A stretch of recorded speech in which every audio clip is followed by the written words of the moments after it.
உட்காந்து என்ன செய்றீங்க? உங்க அம்மா எங்கள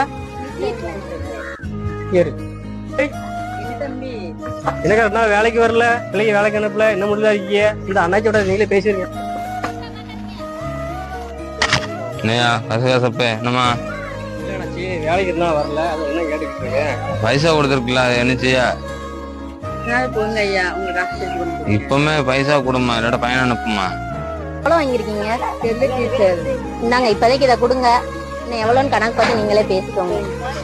சரி, இன்னைக்கு இருக்கு, இதை வாங்கிக்கோங்க, மிச்சத்தை நாளைக்கு வீட்டுல இருந்து கொடுத்துறேன். இதுமே இன்னும் உடம்பு கொடுத்துருமா?